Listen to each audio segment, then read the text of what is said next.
TNN Honduras presenta.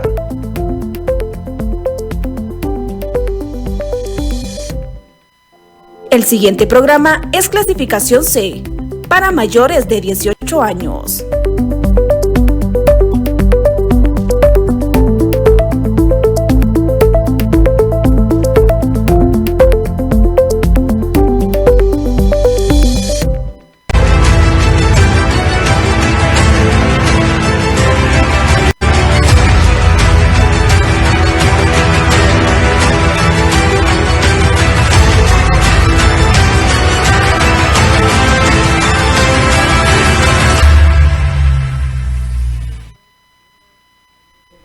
Muy buena tarde, Honduras. Este es su programa Hablemos de Política y Elecciones, transmitido todos los lunes de 4 a 5 de la tarde por su canal TNN Todo Noticias Network, Gualdivisión.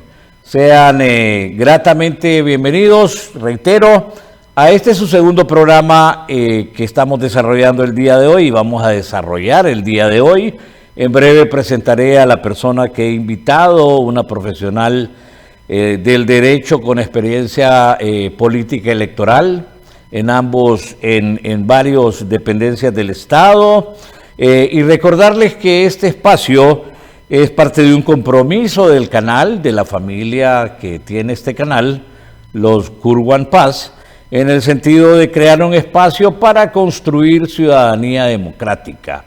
El sabio Valle dice en su apotegma que la educación es la primera necesidad del Estado y obviamente esa educación tiene su acepción política electoral que aspiramos a construir de la manera adecuada para poder tomar decisiones más conscientes en base a los derechos políticos que obviamente tenemos.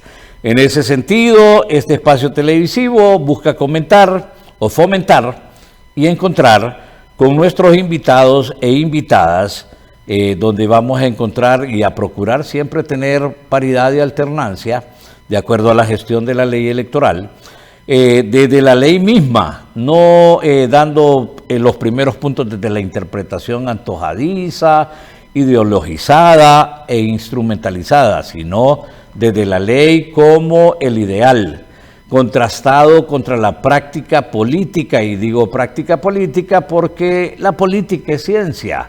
La práctica política no necesariamente va enmarcada dentro de la ciencia, y en ese sentido también a través de esta hora con nuestra invitada vamos a buscar las condiciones ideales para construir una mejor democracia, pasar de la democracia lábil, débil que tenemos para una que sea con mayor cumplimiento de los derechos humanos y derechos en general en el Estado de Derecho ideal, contrastada contra cada una de esas prácticas que hoy nos corresponde vivir en este país. Así que doy la bienvenida en esta tarde a la abogada Karen Guandique. Sea bienvenida a este espacio. Gracias por atender la invitación y le cedo la palabra para que haga una primera introducción con nuestro grupo que hoy nos está observando directamente. Buenas tardes, doctor.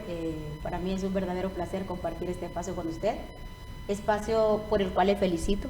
La ciudadanía necesita mucha cultura política, necesita mucho conocimiento electoral. La ciudadanía en general necesitamos estar informados de los temas electorales porque luego comentamos, pero no partimos de la base del conocimiento, sino de la interpretación conforme a los programas de televisión que vemos. Y si tenemos un programa como este, que informa y que educa en temas electorales, me parece que es una iniciativa maravillosa. Así que le felicito tanto a usted como a los dueños del canal, como usted bien lo mencionó, por la apertura en este programa. Saludo a todo su público, que me imagino debe ser numeroso. Un programa como este merece la pena ser visto. Así que le mando un cordial saludo a todo su público y le reitero el agradecimiento por la invitación. Sobre todo también, no quiero dejar de lado el tema de la paridad y la alternancia. Fíjese que yo soy una crítica cuando yo me levanto por la mañana y quiero monitorear las noticias, quiero ver foros de televisión, 4 hombres, no importa el tema, economía, 4 hombres, El agro, 4 hombres. Educación, 4 hombres. Es más, hasta violencia política, 3 hombres y 1 mujer. Entonces, siempre me he puesto a pensar, digo, pero es que no hay mujeres que sepan de economía, no hay mujeres que entiendan el tema del agro, no hay mujeres preparadas para este tema. Entonces, también en ese sentido le felicito. Bueno, miren, en efecto, lo que pretendemos acá es pasar del hecho que el país ya nos tiene como diseñado, ¿verdad? Aquí la mayor parte de personas le pueden conocer a usted, pero no necesariamente le reconocen, que es diferente, ¿verdad? Entonces, claro, es parte de una construcción de ciudadanía democrática donde nos dé la oportunidad de completar el ejercicio de derechos humanos, derechos civiles, derechos políticos y, en fin, para poder construir un país en diferentes condiciones al que tenemos. Su experiencia, por lo menos la que yo conozco, Consejo Nacional Electoral, Tribunal de Justicia Electoral, miembro de partido político y en ese sentido, pues hoy vamos a aprovechar a la abogada Karen Guandique para que nos dé sus puntos de vista. Y la primera pregunta que yo tengo para usted en esta tarde es su análisis de la coyuntura de la práctica política, e insisto, digo práctica política porque la política es ciencia, ¿verdad? Tenemos la oportunidad de compartir aspectos docentes en una maestría y yo siempre soy enfático en eso, ¿verdad? La práctica política siempre difiere en grados diferentes, pero su análisis de coyuntura de la práctica política vigente. Doctor, yo a estas alturas del partido no esperé que estuviéramos como estamos. Primero, y empiezo diciendo, con 8 partidos que desaparecieron de la escena política.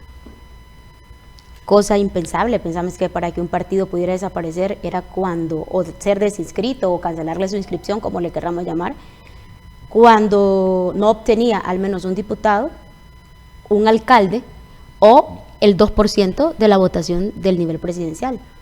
Y nos dimos cuenta que de un momento para otro 8 partidos políticos desaparecieron, que aún tienen pendientes recursos que no sabemos cómo serán resueltos. Entonces, a esta altura del partido, nunca me imaginé que estuviésemos sin 8 partidos políticos que estaban legalmente inscritos. No me imaginé que estuviésemos con un calendario electoral atrasado.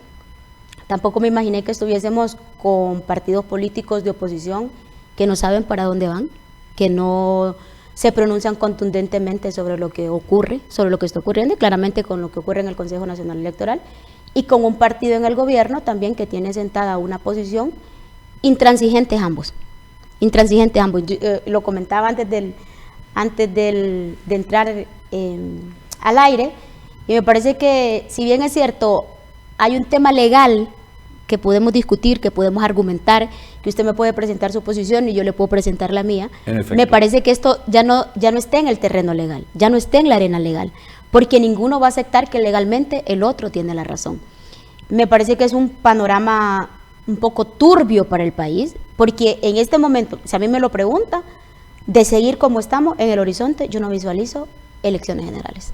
¿No visualiza elecciones generales? No, como estamos, no visualizo elecciones generales, porque con estas posiciones intransigentes y sin encontrar una salida prontamente, ¿cuándo van a contratar el sistema de transmisión? ¿Cuándo se va a desarrollar el proceso? Y si se avanza en esta primera fase, ¿quién nos garantiza que el consejero se va a seguir presentando?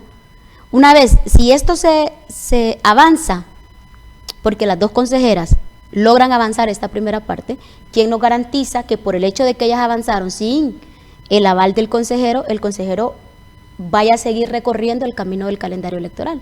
Entonces, me parece que si no se llegan a poner de acuerdo sobre esta primera parte, no veo elecciones generales en el panorama. ¿Podemos usar la expresión torpedear el proceso? Fíjese que sí la podríamos usar, pero quisiera ser cuidadosa en esto. Hay 2 posiciones y no quisiera pensar mal, pero me parece que ambos están en la creencia racional que tienen la razón, legalmente. Me parece que no es un tema de que yo sé que no tengo la razón, pero igual voy a argumentar que tengo la razón. A mí personalmente me parece que están en la creencia racional que tienen la razón. Pero más allá de creer que legalmente tienen razón, me parece que es un tema de que unos creen que el fraude pasa por el sistema, es decir, que si transmito sin una doble verificación, allí me van a hacer fraude, y que la otra parte considera que el fraude pasa por esa doble verificación, que si esa doble verificación existe, allí va a haber fraude.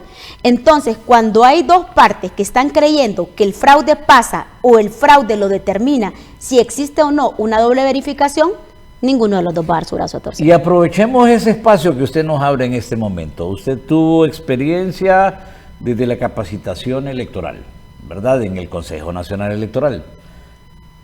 Bajo esos dos criterios que ha establecido en este momento, contrastados contra su experiencia, ¿qué luces nos puede dar a la audiencia? Porque la audiencia solo escucha que en un canal aparece alguien y en otro aparece otro, que por cierto el canal estatal, y no está bien, ¿verdad? Porque el canal estatal es de todos, no del partido político. Pero bajo ese criterio, usted como capacitadora, como gente que tuvo experiencia, no solo en la capacitación, sino que en el proceso mismo, ¿verdad? Manejando el tema de contingencias, manejando el tema de la, ¿cómo le llamaban en aquel momento? Le llamábamos en aquel momento una línea que donde aquí al asterisco tal y bueno, se aquí llamaba. tengo el problema tal. Sí. Y resolvíamos. ¿Qué nos puede decir usted al respecto? Fíjese que mi primer empleo fue justamente en el antiguo Tribunal Supremo Electoral. Ese fue mi primer empleo, lo cual agradezco muchísimo porque ahí me enamoré y me apasioné del derecho electoral. Fue en las elecciones primarias de 2008 que teníamos TREP. En las primarias de 2008. Era por teléfono celular. Y los encargados eran los maestros. Ellos eran los que llamaban y decían, y nosotros les enseñábamos a llenar el acta que iban a transmitir. Ellos llamaban y decían, candidato A, tantos votos, candidato B, tantos votos. Claro, la tecnología ahora ha avanzado. Qué bueno que usted toque el tema de capacitación, porque me parece que esa podría ser la solución. Porque si el tema es la doble verificación, entre menos actas vayan a doble verificación, menos problemas tendremos. Que obviamente no son todas las actas. No son todas, pero ¿cómo solucionamos esto? Las que van a verificación son las que la Junta Receptora de Votos tiene el acta, el acta de cierre, ¿no? Va al proceso de escaneo. Una vez que se escanea, el sistema ISR y el OSR lee el acta. Entonces, claro, usted hizo números a mano y el sistema que hace es que se los pasa en un formato digital. Pero claro, usted escribió 007, pero el 7 lo hizo de una manera, no le cruzó un palito y resulta que el 7 parece 1. Entonces, el sistema le lee 001. Entonces ahí, la Junta Receptora de Votos, presidente, secretario, escrutador, dice, ok, el acta dice 007, el acta consigna 007, pero el sistema me lee 001. Entonces, se abre un espacio para que pueda modificar ese 001 y consigne 007, como la Junta dice que efectivamente es el resultado. Ahora desde la Junta. Desde la Junta. Antes no era... Sí, exactamente, desde la Junta. Pero ¿qué pasa? Eso que modificó la Junta, cuando viaja y viene a la central le viene una alerta y dice que la Junta realizó una modificación. Entonces, esa modificación que se realizó ya, que viene con una alerta, van a haber 3 personas aquí que van a verificar esa modificación, únicamente esa. Y según los términos de referencia, el sistema le va a permitir únicamente modificar eso que modificó la Junta. Entonces, van a tener el acta, van a digitar. Si lo que digita esta segunda Junta de verificación, por llamarle de alguna forma, coincide con lo que modificó la Junta, entonces se transmite. Y de lo contrario, si no, pasa a actas con inconsistencia. Pero ¿qué pasa, doctor? Si usted estandariza la capacitación, si usted no le delega la capacitación a los partidos políticos, como suele hacer el Consejo Nacional Electoral, que los partidos políticos no capacitan homologadamente, ellos no capacitan, adiestran y le dicen cómo van a pelear un voto que puede ser nulo, pero que usted lo tiene que convertir en válido, o como un voto válido de la parte contraria, qué es lo que usted puede hacer para anular ese voto. Entonces ellos no le capacitan, ellos lo adiestran para su partido. ¿Qué pasa si el Consejo no delega la capacitación y el Consejo delega? Y el Consejo establece números estandarizados y le dice al Consejo al de la Junta, el 1 que vas a escribir sobre el acta de cierre, le vas a hacer una flecha hacia arriba, luego haces una línea horizontal y luego cruzas abajo. Si haces ese 1, es 1, garantiza el sistema que lee 1. Y usted así entrena el sistema. Y pero le dice al eso lo sistema. debe hacer el Consejo El Nacional. Consejo. Entonces, usted cuando programa el sistema, le dice al sistema, todos los que tengan esta línea hacia acá, luego una línea horizontal hacia abajo y una línea cruzada hacia abajo, lo vas a leer como 1. Pero usted ya capacitó a la Junta. Para hacer un 7, usted le dice, cruzas una línea derecha, bajas una línea perpendicular, o como no recuerdo, se me escapó la palabra, y luego cruzas una línea a la mitad. Y eso lo vas a leer como un 7. Si dan orientaciones claras sobre la forma en que deben consignar los números en el acta, menos segundas verificaciones vamos a encontrar. Pero ¿qué pasa? Esa sería una excelente solución, pero aquí no estamos tratando de encontrar soluciones. Me parece que el Consejo Nacional Electoral no está tratando de encontrar soluciones, sino está tratando de establecer quién tiene la razón. Es para usted comparte el criterio de que la Junta Receptora de Votos, que antes se llamaba Mesa Electoral Receptora, es el caldo de cultivo para las denuncias de fraude electoral. Totalmente de acuerdo. Bueno, vamos a dividirlo en dos partes. Mire, la Junta Receptora de Votos, usted sabe que a los partidos que tradicionalmente no han sido mayoritarios se les ha tildado de vender las credenciales. Sí. Y usted lo sabe. Ese es un estigma con el que hemos tenido que vivir. ¿Por qué? ¿Pero qué dice el mercado perfecto? Sí, si no hay compradores, no hay vendedores. Pero bueno, el tema es que hemos tenido que vivir con ese estigma, porque usted sabe, yo me identifico como demócrata cristiana. Hemos tenido que vivir con ese estigma de la compra y venta de credenciales. Fíjese que de eso le voy a contar una anécdota. Cuéntelo. Fíjese que una vez estando en Talanga, fuimos, y recuerdo que en Talanga había un tema con un alcalde que estaba preso y andaba un grupo de liberales tratando de solidarizarse con el candidato a alcalde. Y estaba, como parte de la democracia cristiana, estaban próximas las elecciones, y escuché a un grupo de liberales que decían, pidámosle las credenciales, y se lo decían al doctor Bermúdez, y le decían, habla con ADC para ver si te da las credenciales, habla con ADC para ver si podemos negociar las credenciales. No recuerdo quiénes eran las personas. Y el doctor Bermúdez desde ahí tiene todo mi respeto, porque les dijo, yo sería incapaz de pedirle a un partido político sus credenciales, ni gratis, ni regaladas, ni vendidas. Excepción de la regla. Pero desde ahí el doctor Bermúdez tiene mi absoluto respeto, porque cuando los que estaban a su alrededor le decían, habla con ADC para ver qué posibilidad hay de negociar las credenciales, el doctor Bermúdez, esa fue la respuesta. Entonces, vea, en este tema, justo ahora que estamos, que solo hay 5, ya no hay 11 partidos, no hay 14, no hay 11 partidos políticos, solo son 5, es más manejable la Junta Receptora de Votos. Bueno, de hecho, la democracia cristiana ha hecho una serie de visitas con varias organizaciones de sociedad civil para tratar de implementar la ciudadanización de la mesa. Porque esa va a ser la estrategia que va a buscar el partido, pero es el caldo de cultivo de las denuncias de fraude electoral. Sí, la Junta y el escrutinio especial. La Junta y el escrutinio especial. La Junta y el escrutinio especial. Bueno, entonces, vamos avanzando vamos a un segundo tema, y es la importancia de los derechos políticos. Usted fue magistrada en el Tribunal de Justicia Electoral, y desde esa experiencia, claro, ya hay una experiencia también electoral, por supuesto, pero se reafirma en el hecho de la garantía del cumplimiento de esos derechos políticos. ¿Qué son y cuáles son los derechos políticos y por qué son importantes en la construcción de la democracia? Fíjese que ocurre, doctor, que cuando hablamos de derechos políticos, la ciudadanía en lo único que piensa, o lo primero que se le viene a la cabeza, es elegir y ser electo. Que es la cúspide. Que es la cúspide, estamos totalmente de acuerdo. Es la cúspide de los derechos. El voto. El voto, dice, elegir y ser electo, derechos políticos. Pero los derechos políticos van mucho más allá. Los derechos políticos son los que le permiten la participación en condiciones ideales para participar. Porque usted puede elegir y ser electo, pero no tiene libertad de expresión. Y me llama la atención, en condiciones ideales. ¿Cuál es la práctica? Justo como su programa lo indica, de la teoría a la práctica. ¿Cuál es la práctica? La práctica es que se violentan día sí día no los derechos políticos electorales. Y fíjese que, por ejemplo, en el de elegir y ser electo, yo le comento, y es una crítica que hago siempre, las personas con discapacidad, doctor. Me gusta el tema. ¿Cómo votan en Honduras?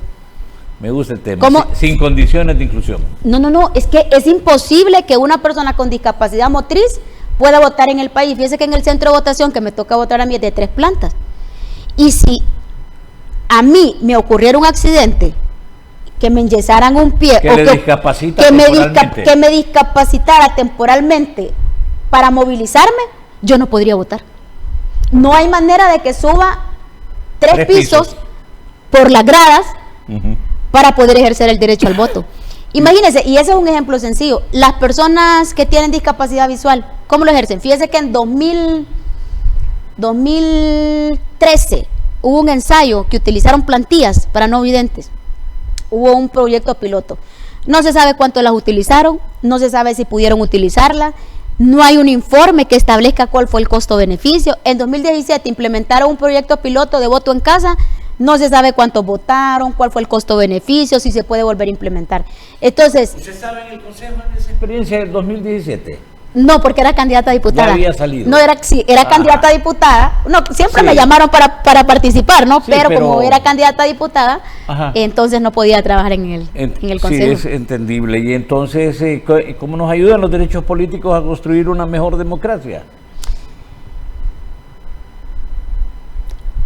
Primero, estábamos hablando de la libertad de expresión. Sí, el derecho era uno de los que usted mencionó. El derecho a ejercer el voto de manera informada.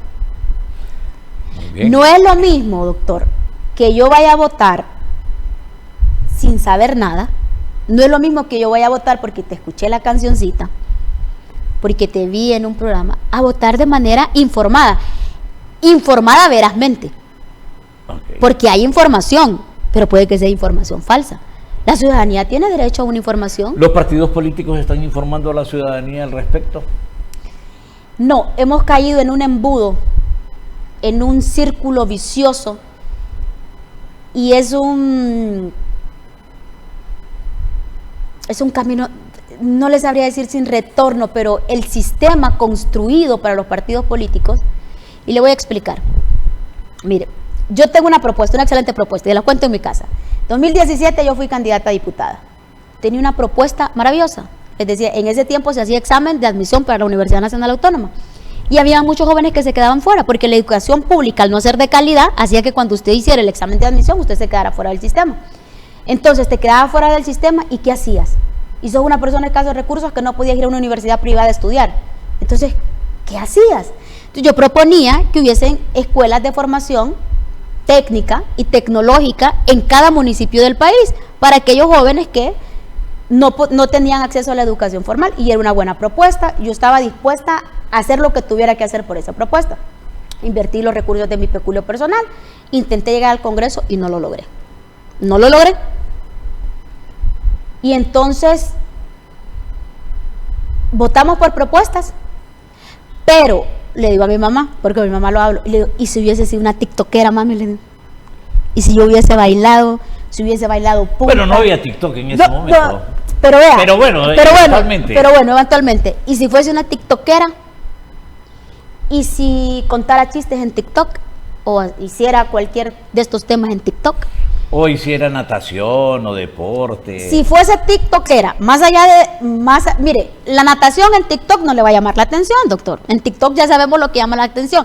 Entonces, bueno, pero recuerde que los partidos políticos usan figuras. Pero entonces a eso voy. Permítame, entonces a eso voy. ¿Qué es lo que pasa? Cuando el sistema instaurado en la población me dice a mí que si te presento una propuesta maravillosa, por muy buena que sea, vos no vas a votar por mí, pero que si tengo una cuenta de TikTok y hago locuras, te va a llamar la atención, me vas a seguir y me vas a convertir en la diputada más votada. Entonces, ¿qué dice el partido? ¿Le informo verazmente a la ciudadanía o hago el ridículo en TikTok? Falta información oportuna y verdadera desde los partidos políticos. Siguiente pregunta para ir cerrando este primer segmento, porque también tenemos espacio que hay que cubrir, ¿verdad? Listo. Mire, ¿qué debemos hacer para manejar adecuadamente la alta polarización que el país tiene? Y le voy a poner 4 escenarios desde la cúpula de los partidos políticos. Diálogo. ¿Qué recomienda usted? Diálogo. Diálogo. Diálogo. No es posible que tenga 5 partidos políticos aislados, sin dialogar entre ellos, sobre todo cuando sabemos que la representación en los órganos electorales ha sido a través de partidos políticos y que estos partidos políticos influyen en esas autoridades. Y conste que en ese diálogo tienen que incluir al Pino Socialdemócrata y a la Democracia Cristiana, ¿verdad? Por supuesto. Porque no están incluidos Claro. en el mismo. Desde el Congreso Nacional de la República, ¿qué puede hacer? ¿Cuál es la contribución o debe ser la contribución de un Congreso Nacional de la República para bajar el alto nivel de polarización que el país tiene? Y sufre, perdón. ¿Qué piensa usted? ¿Qué puede hacer el Congreso Nacional de la República?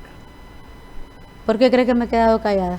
No, porque no quiere responder, porque No, es obvio. Porque siento que no tengo palabras. No tiene palabras. Siento que no tengo palabras porque si desde el Congreso Nacional lo que tenemos es caos, lo que tenemos es polarización, lo que tenemos son seres humanos enfrentados a golpes, seres humanos que se van a patadas, seres humanos que se lanzan agua.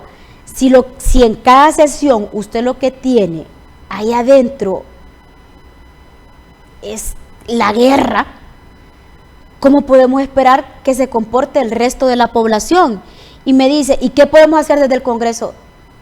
No sé, doctor. ¿No lo llamaría usted al orden a que recuperen la memoria, que son un Congreso? Doctor, mire, me parece que es que la educación a usted se la enseñan desde casa, doctor. Y me parece que con la edad que tienen no hay nada que pueda educarlos. Pero sabe que ha habido una degradación enorme en la práctica del Congreso Nacional de la República. Totalmente. Bien, ¿y desde las organizaciones civiles? Fíjese que las organizaciones civiles quedaron un tanto golpeadas con la administración anterior. Fíjese que, por ejemplo, yo guardo la experiencia de ASJ.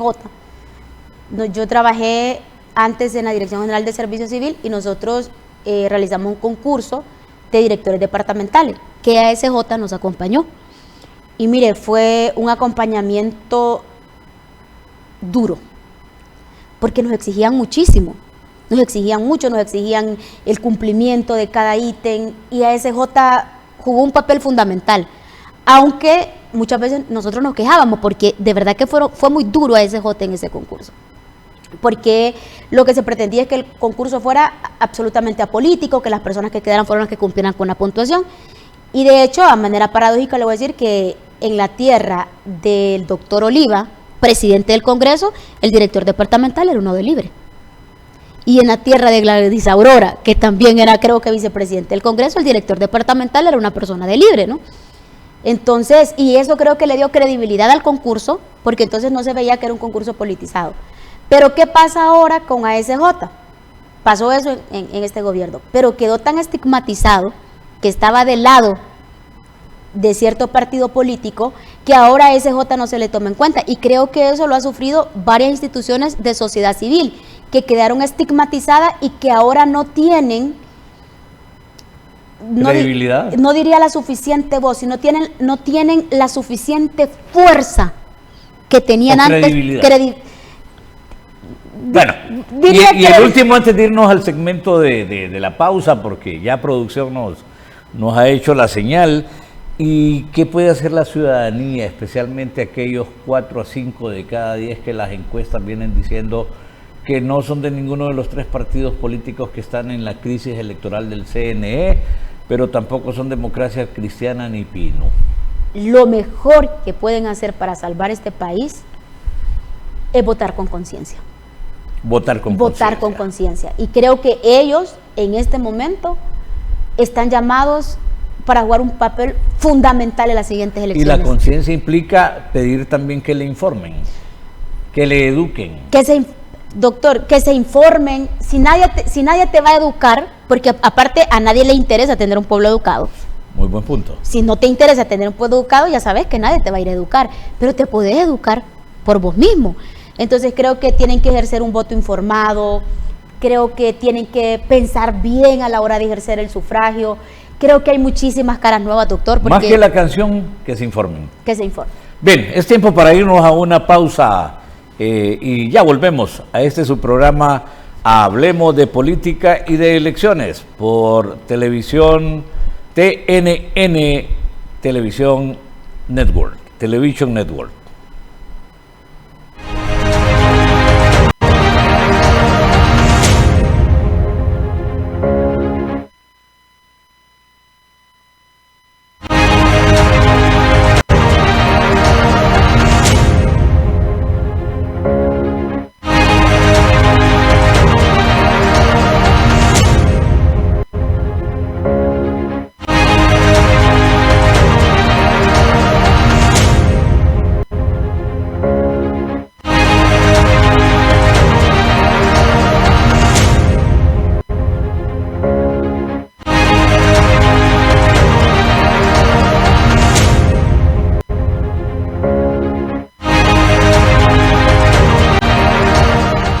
Bien, ya estamos de vuelta. Este es su programa Hablemos de Política y de Elecciones. Se transmite todos los lunes de 4 a 5 de la tarde por este canal TNN, Todo Noticias Network, Gualdivisión.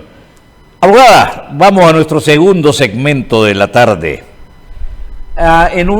Hace unas semanas atrás platicamos acerca de un evento que se realizó y usted me decía, mire, yo tengo aquí muchas cosas que opinar. Mire que hoy es el espacio. Cuando yo estaba haciendo la programación, yo dije, no, voy a invitar a la abogada Waldina, porque mientras se da aquí el espacio, yo tengo un espacio a donde puedo ir directamente, y hoy le consulto ante esa inquietud que en su momento tuvo y que todavía tiene, ¿verdad? ¿Cuáles son las recomendaciones que usted, desde su experiencia, puede identificar para el tema de las elecciones generales del próximo 30 de noviembre en la etapa preelectoral, electoral y postelectoral? En etapa preelectoral es fundamental desde el Consejo Nacional Electoral crear los reglamentos para cada proyecto. Porque un reglamento le indica cómo va a avanzar cada proyecto. ¿Por qué se lo digo? Fíjese que cuando los partidos nos inscribimos, los que no participamos en primaria, el reglamento de inscripción 2 días antes.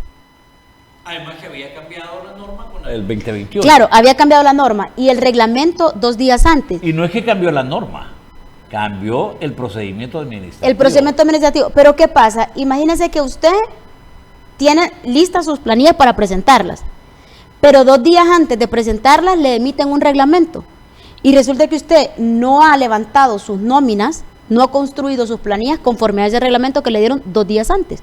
¿En qué situación le deja a usted? Lo mismo, cada proyecto del Consejo Nacional Electoral debe tener creado su propio reglamento. Debe hacerse cargo de la capacitación electoral. Ese es el ideal en este momento. No puede delegar la capacitación electoral, pero estamos a... ¿cuántos meses de las elecciones? Si estamos julio, en agosto, julio, septiembre, octubre, noviembre, a 4. Estamos a 4 meses. ¿Cuántas personas hay que capacitar? Cada partido político va a tener alrededor de 20,000 miembros de mesa. Estamos hablando de 100,000. Y si presenta suplente, estamos hablando de 200,000 personas. ¿En 4 meses es posible capacitar 100,000 personas? Es un proyecto que ya debió haber empezado. ¿cuánto es el tiempo adecuado de acuerdo a su experiencia? 4 horas. Pero el tiempo en meses para empezar a hacer ese proyecto, Fíjese ¿más que... de 4 meses? Más de 4 meses. Fíjese que hay temas que usted no puede capacitar aún porque probablemente el proyecto no esté diseñado aún. Por ejemplo, no puede capacitarles ahorita sobre el TREP porque ni siquiera sabe cómo va a ser, ¿no? Pero la ley electoral De momento no hay TREP. De momento no hay TREP, pero la ley no va a sufrir reformas a 4 meses de las elecciones. Usted les puede ir capacitando sobre voto blanco, voto válido, voto nulo, cuáles son las causales de nulidad. Fíjese que a mí me sorprende porque nosotros con el Tribunal de Justicia Electoral hacíamos giras y las personas, aún a estas alturas, siguen creyendo que una palabra soez anula un voto. Y ya no es causal de nulidad. Ya no es causal de nulidad. Entonces, sí podríamos... Le pueden insultar a la progenitora de sus días y no hay problema. Usted puede escribirle lo que quiera a un candidato, lo que quiera, y eso no anula un voto. Y hay personas que fueron miembros de junta receptora de votos que cuando les capacitábamos aún no lo sabían. Entonces, en el tema de capacitación hay mucho por hacer y creo que se puede ir haciendo desde ya. Es en el pre. Me parece que tener listos los reglamentos, me parece ponerle mucho ojo al tema de capacitación electoral. cumplir con el calendario electoral, cumplir con los plazos establecidos, porque creo que el no cumplimiento de los plazos hace que ocurra lo que ocurrió el 9 de marzo. El postergar plazos. Si usted... A ver, cuénteme, en su criterio, en su óptica, ¿qué pasó el 9 de marzo? Me parece que hubieron proyectos que se fueron atrasando, me parece que hubieron proyectos que no se fue midiendo, y eso hizo que el material electoral no estuviese listo a tiempo, pero no significa que estuvo listo 10 días después, estuvo listo ese mismo día a las 9 de la mañana, y luego me parece que... Y ya era tarde. Y ya era tarde, pero luego hubo una serie de incidentes que empeoraron la situación, porque por ejemplo yo ese día, como la Democracia Cristiana tenía elecciones internas, entonces ese día yo recorrí la ciudad por el tema de mis elecciones internas y yo sí vi muchos buses con las maletas detenidos, sin saber por Inédito qué. Eso. Inédito.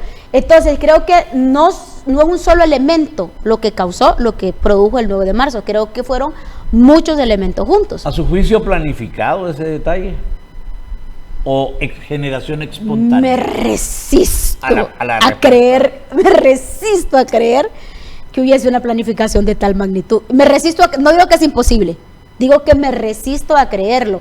Pero vea el contraste. Porque si pudo ocurrir el 9 de marzo, ¿qué impide que ocurra en noviembre? Es correcto. ¿Qué impide que ocurra en noviembre? Y ve el contraste de la pregunta. ¿O fue planificado o fue generación espontánea?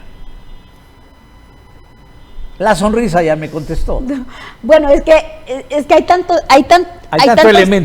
elementos ahí, como el tema de que no habías contratado buses, sino que habías contratado otro tipo de transporte, y luego también viene el tema de la desinformación, porque si usted ve en las redes sociales, en todo, quien contrató los buses fue Cosette, o sea, ella firma lo que tiene que firmar como magistrada presidente. La aclaración al público aquí, es la presidenta. Es la presidenta. Pero decide sola. No, ella es la representante legal. Por ende es quien firma el contrato. Por ejemplo, un contrato de arrendamiento, por ponerlo en ejemplo, en el Tribunal de Justicia Electoral. Se hace una licitación por el arrendamiento, gana un proveedor, un oferente, y se construye el contrato de arrendamiento. ¿Quién firma el contrato de arrendamiento? Lo firma la magistrada presidente, pero lógicamente ya se ha votado en sesión de pleno y han tomado la decisión los tres magistrados. ¿Y la sesión de pleno de los tres? De los tres, aunque sea por mayoría o por consenso, pero se decidió sobre ese bien. ¿Pero consenso es igual a unanimidad? Fíjese que ese es un tema. He buscado mucho el concepto, sí, porque es un tema que unos dicen que consenso es igual a unanimidad y otros que no. Mire, el consenso dice que es el diálogo entre las partes y que las partes tienen que dialogar para llegar a un acuerdo. Pero cuando dice que tienen que dialogar para llegar a un acuerdo, no necesariamente significa que tienen que estar de acuerdo todos. Es correcto. Entonces, consenso puede ser estar de acuerdo en que no estamos de acuerdo. Estar de acuerdo en que Hay dos principios que le quiero hacer referencia hoy.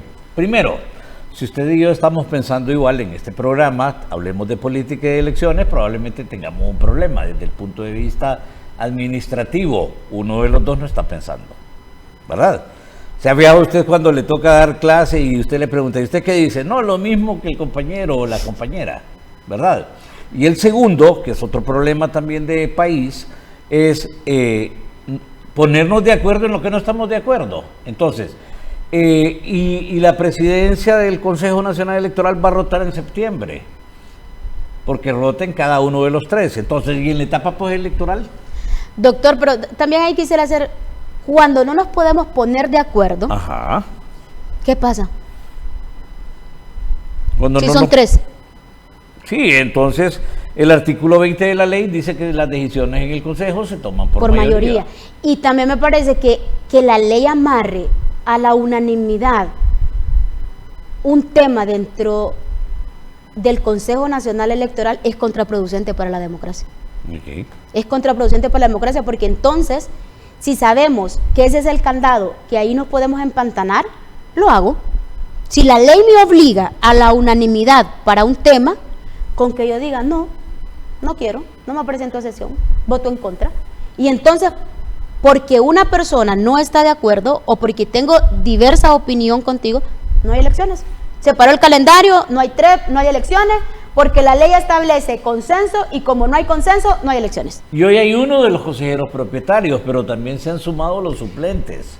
Amplíenos. Ese es un tema que a mí me ha dejado, otro tema que me ha dejado sin palabras. Mire, como yo fui magistrada suplente, el tema de la suplencia, que se maneja igual en el Consejo y en el Tribunal de Justicia Electoral, los suplentes, por lo menos en el Tribunal de Justicia Electoral, teníamos a nuestro cargo actividades administrativas. Yo iba a mi trabajo todos los días. Delegada. Yo iba a mi trabajo todos los días, sobre todo las mías más orientadas al tema de capacitación, que es uno de los temas que me apasiona. Entonces, diseñar los planes de capacitación, hacer proyecciones, etcétera. Pero teníamos delegadas y el otro magistrado suplente, que era el magistrado Dávila, él tenía a su cargo el tema de los reglamentos. Se diseñaban los reglamentos, yo lo coadyuvaba con el tema de los reglamentos. Nosotros, como nosotros somos una institución nueva, entonces no teníamos ningún reglamento. Entonces, reglamento de viáticos, reglamento del uso de vehículos, etcétera. Nosotros teníamos trabajo. Pero para integrar el pleno, solo podíamos en ausencia temporal de un magistrado propietario. Y de hecho, integramos muchas veces el pleno.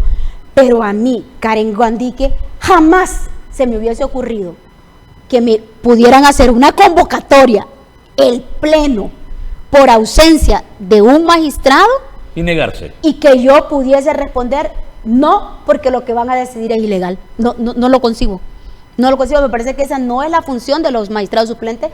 El magistrado suplente debe integrar, y si no está de acuerdo con la decisión, que ahí explicó también la consejera que no había ninguna decisión que tomar, pero si no estoy de acuerdo con el planteamiento, establezco mi voto razonado, mi voto en contra, y razono por qué. Que la ley también se lo dice. Que la ley también se lo dice. Ahora estamos ante la situación que un suplente puede decir no me presento.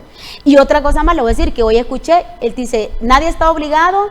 El artículo 323 de la Constitución dice, nadie está obligado a servir una orden ilegal, pero también tenemos que ver el espíritu de este artículo. Este artículo se creó, o esta es una expresión que se usa sobre todo en términos de derechos humanos.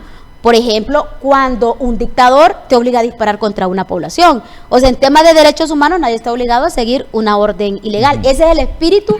Ese es el espíritu del artículo, cuidar la vida, guardar la vida de la población en situaciones de controversia, de conflicto, y se usa mucho en derechos humanos, sobre todo cuando ha habido estos grandes juicios contra dictadores africanos, etcétera, que se defendían los subalternos diciendo, fue una orden que me dio.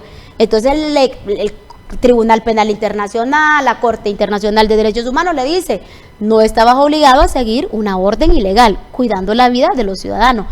Pero en este tema, que aducimos que nadie está obligado a seguir una orden ilegal, no me parece que sea una orden ilegal convocarte a una sesión.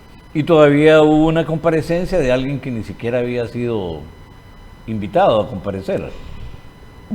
Creo que, mire, la verdad que me parece que los suplentes en el periodo pasado, tanto del Consejo como del Tribunal de Justicia Electoral, creo que hemos tenido un papel digno. Yo me siento orgullosa de haber sido suplente, de cómo representé al pueblo hondureño, pero yo no representé a ningún partido político, yo representé al pueblo hondureño. Y me siento orgullosa de cómo representé al pueblo hondureño en el Tribunal de Justicia Electoral. Me parece inaudito lo que han hecho los consejeros suplentes, y me parece que es un mal precedente, porque entonces, ¿qué razón tienen de ser? Si mañana despidieran a los suplentes, ¿qué pierde el país? ¿Pueden regresar a su casa? ¿Qué pierde el país? ¿Qué pierde el órgano electoral? Si cuando te convocan no te vas a presentar, aunque sea para manifestar que no estás de acuerdo, entonces ¿qué razón de ser tenés?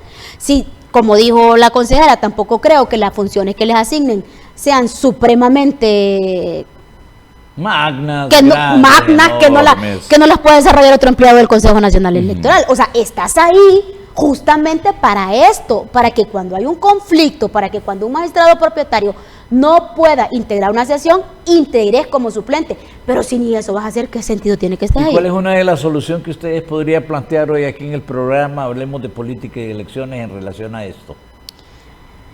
Mire, la solución pueden ser soluciones legales, pero volvemos y hablamos, un tema político. El deber ser, este es un tema político, en el que si no logran ponerse de acuerdo, el país puede estallar. Okay. Porque ya están convocadas manifestaciones para salir a las calles. ¿Y eso es correcto? Convoca un partido político y no le extraña que también pueda convocar la oposición, y que entonces la confrontación y la polarización sea donde aún más. Aumentemos. Mira, nosotros tuvimos un tema en el Tribunal de Justicia Electoral, porque habían sido nombrados 3 magistrados propietarios y los 2 suplentes. Pero en enero de 2021, el magistrado Enrique Reina renunció para convertirse en canciller en enero de 2021. ¿Qué pasó? Se paralizó el tribunal. ¿Por qué? Porque en aquel momento la ley de selección, acuérdense que no teníamos ley, la ley de selección establecía que un suplente solo podía integrar en caso de ausencia temporal. Y como la del magistrado era una ausencia definitiva por renuncia, entonces lo que procedía es que el Congreso nombrara a su sustituto. Y no lo hizo. Y esos son temas, el Congreso se tardó muchísimo en nombrar su sustituto, pero lo nombró. Nombró al magistrado Ernesto Paz Aguilar. Pero luego, en febrero, nombran a Corte Suprema de Justicia. Y la magistrada Gaudí Bustillo pasa a la Corte Suprema de Justicia. Entonces sigue faltando un magistrado propietario. Se avanzó lo que se pudo con el magistrado Paz, pero luego falta la magistrada Bustillo y queda una vacante ahí. Posteriormente, el magistrado Paz fallece. Que en paz descanse, que era un excelente ser humano. El magistrado Paz fallece y queda solo la magistrada Miriam Barahona. Pero la magistrada Miriam Barahona para ese periodo no era la magistrada presidente. O sea, era una magistrada propietaria más, porque allá no están divididos en presidente, secretario y vocal. No, era una magistrada propietaria, nada más. Pero no era la presidente cuando muere el magistrado Paz y cuando falta la magistrada Gaudí Bustillo. El Congreso se tardó un año aproximadamente en nombrar los nuevos magistrados propietarios. Entonces, al no ser la magistrada presidente, cuando esto ocurre, ¿quién tenía la representación legal del órgano jurisdiccional? Decía, y había un grupo dentro de la institución que decía, no lo atiende la magistrada Barahona porque ella no es la magistrada presidente, porque la presidencia se elige en pleno, etcétera, etcétera, y no es la magistrada presidente. Habían pagos que hacer, habían proveedores a los que se les tenía que pagar, los empleados mismos necesitaban que se les acreditara su salario. ¿Y quién es el que tiene la firma para acreditarle el salario a los servidores? El presidente. El presidente. Que rota igual que rota igual. Entonces, estábamos sin presidente y con un grupo dentro del tribunal absolutamente opuesto a que la magistrada Barahona fuese la magistrada presidente. Entonces, era un grupo político. Era un grupo, totalmente. Usted sabe que estos órganos, 33% de los empleados son de un color, 33% de otro color y 33% de otro color. Y había un grupo totalmente opuesto. ¿Qué hicimos? Se utilizó supletoriamente la Ley General de la Administración Pública. ¿Entra la supletoriedad la de supletoriedad la ley en este punto? También. Establecía, en aquel caso, la Ley General de la Administración Pública establecía que en ausencia del titular de un órgano colegiado, asumía como titular el de mayor antigüedad. Y en ese caso, lógicamente, le correspondía a la magistrada Barahona. ¿Y la supletoriedad adecuadamente? Funcionó a los empleados. Incluso aún en el tema del 2017, 2021, ¿verdad? Con las elecciones primarias. Sí, también funcionamos. Porque no tenían ley. No teníamos ley y todo lo que sustanciamos, todo lo jurisdiccional que sustanciamos, lo hicimos con la Ley de Procedimiento Administrativo. Vamos a regresar a un evento, usted lo mencionó el 9 de marzo. Y por su experiencia en el Consejo Nacional Electoral, la importancia adecuada de la planificación, del monitoreo y del control en el cumplimiento de lo que creo que ahora sigue llamándose Plan General de Elecciones. Su opinión. El Plan General de Elecciones, que creemos que se sigue llamando así, como dice usted, cronograma electoral. Mire, el Consejo tiene un cronograma muy detallado, en el que establece casi con día y con hora lo que va a ir ocurriendo. Si ese cronograma se cumple a cabalidad, creo que no va a volver a ocurrir lo del 9 de marzo.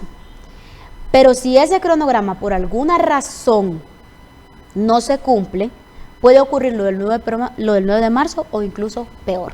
Y como usted conoce la interioridad de lo que ahora se llama Centro Logístico Electoral, el CLE, ¿verdad?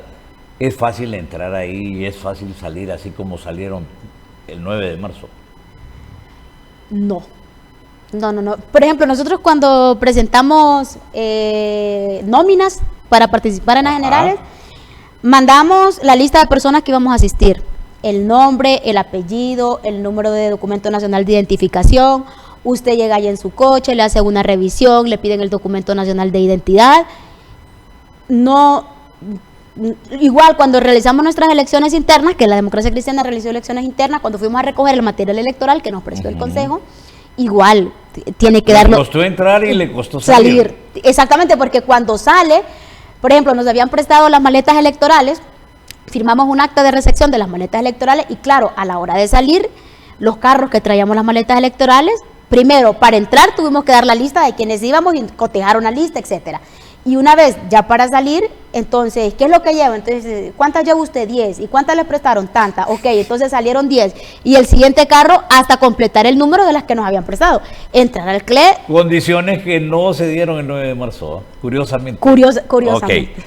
La importancia del Tribunal de Justicia Electoral. El Tribunal de Justicia Electoral creo que ha venido a darle sentido a la justicia electoral.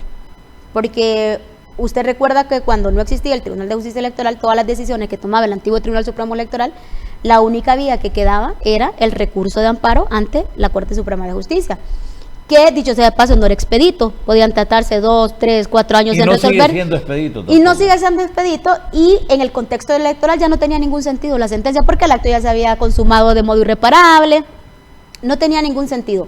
El Tribunal de Justicia Electoral, con los escasos recursos, porque al Tribunal de Justicia Electoral le dan de presupuesto 30 millones. Usted, el Consejo tiene 1.700 y el Tribunal de Justicia Electoral 30 millones. O sea, nunca hemos llegado a comprender por qué siempre se le ha dado tan escasos recursos al Tribunal de Justicia Electoral. ¿Cuándo se lo dan, verdad? Porque también se lo retienen. También.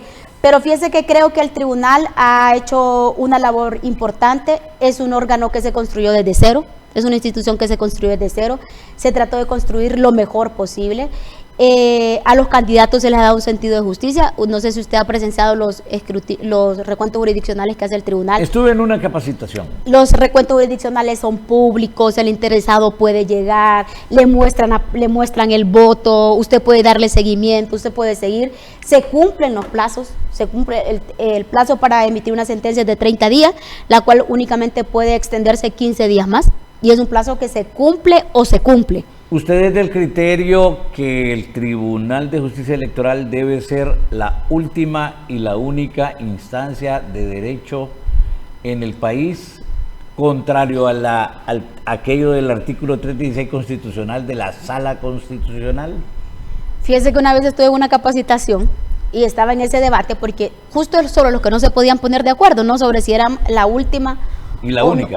O la única, porque dice que dice que es la máxima autoridad. Exacto. Dice la ley, pero no dice que es la última. Exacto, o sea, no es la última palabra, no es la última ratio en materia electoral. Ajá. Entonces, me acuerdo que estaba en una capacitación y gritó un abogado: el problema no es el recurso, el problema es la sala, dijo. Sí. ¿Me entiende? El problema no es el recurso, el problema es la sala. Volviendo a esto, doctor, sí me parece que el tribunal debería ser la última ratio, pero también hay algo atrás de eso que creo mucho más importante, que el tribunal y el consejo deberían estar despolitizados. Mire, doctor, si no... Solo el tribunal y el consejo y la política limpia. No, claro, todos los órganos, porque le voy a explicar algo. Fíjese que en Uruguay, por ejemplo, yo he ido a presenciar elecciones a Uruguay, y las resoluciones, las sentencias de la Corte Electoral en Uruguay es santa palabra. Y no hay un ciudadano capaz de decir: es que esta sentencia no está dictada conforme a derecho. Pero no está conformada por partidos políticos. Es lo que establece la Corte, es santa palabra. Entonces, ¿qué pasa? ¿Usted cree que si aquí el Consejo Nacional Electoral estuviese despolitizado, que usted no mirara a 3 consejeros? Un sueño de siempre. No, un sueño de siempre. Que usted no viera a 3 consejeros hablando cada uno en nombre de un partido político, sino usted ve a 3 ciudadanos comprometidos, a 3 ciudadanos, por ponerle un ideal que no se les conoce a partido político, 3 ciudadanos intachables. Y aunque lo tengan. Pero 3 ciudadanos intachables. Y salen 3 ciudadanos y toman una decisión que, por mucho que estemos de acuerdo o no con esa decisión, pero usted que conoce que son 3 ciudadanos intachables, que no representan un partido político, no estaría más conforme con la decisión. No estaríamos pensando ahorita que es que un consejero cree que 2 le quieren hacer fraude, o que 2 consejeras creen que 1 le quiere hacer fraude. Estaríamos diciendo: estos 3 ciudadanos que no representan a ningún partido político y que no tienen nada que ver con partidos políticos, están tratando de tomar la mejor decisión en beneficio del país. Pero mientras tengamos Consejo Nacional Electoral politizado, Tribunal de Justicia Electoral politizado, y yo estuve ahí, ¿me entiende? Y no por eso desconozco que la forma de elección es la menos indicada. Y usted me dice: ¿y si esto sigue así, se volvería a postular? Sí, se volvería a postular, porque son las reglas del sistema, pero no significa que yo crea que es lo ideal para ese órgano. Y en ocasiones se participa para hacer exposición de lo que se critica, ¿verdad? Porque en efecto no cambia. Bien, nos vamos al último segmento. A este consiste en preguntas breves, abogada Wandique, y respuestas cortas, ¿verdad? Vamos Al a pie, ver. como dicen los que jugamos fútbol en su momento, ¿verdad? Allá en el tiempo anterior. Vamos a ver. Abogada Wandique, su experiencia de capacitación en el CNE. De Ya, mucho aprendizaje. la dejé sin palabras, No, Ani. es que estaba tratando de encontrar la palabra. De mucho aprendizaje, de muchísimo aprendizaje. Los partidos políticos en Honduras. Las barbas en remojo. Las barbas en remojo. El Partido Demócrata Cristiano en Honduras. Sorpresa en este próximo proceso electoral. La democracia hondureña.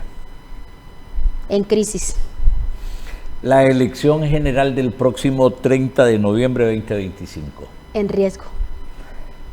La maestría en Ciencias Políticas y Gestión Electoral de la Universidad José Cecilio del Valle. A todo el que tenga la oportunidad de matricularse y estudiar esta maestría, se la recomiendo ampliamente. En Honduras no hay una maestría en ciencia política, no existía antes de esto una maestría en ciencia política ni en derecho electoral. Y ahí puedes aprender de dos temas que no te van a enseñar en ningún otro lugar que no sea en la maestría. La gestión electoral es la ventaja competitiva. Sí, Ok, Honduras. un mejor futuro. Karen Wandique. Me iba a definir en términos profesionales, pero mejor lo voy a hacer en términos humanos. Empática. ¿Perdón? Empática. Empática. Empatía. Bien, este ha sido su programa Hablemos de Política y de Elecciones. Nos despedimos. Será hasta el próximo lunes 21 con otra invitada. El tema va a ser la Unidad de Política Limpia. Nos encontramos a las 4 de la tarde por este mismo canal. TNN, Todo Noticias Network, Gualdivisión. Que estén bien. Dios les guarde.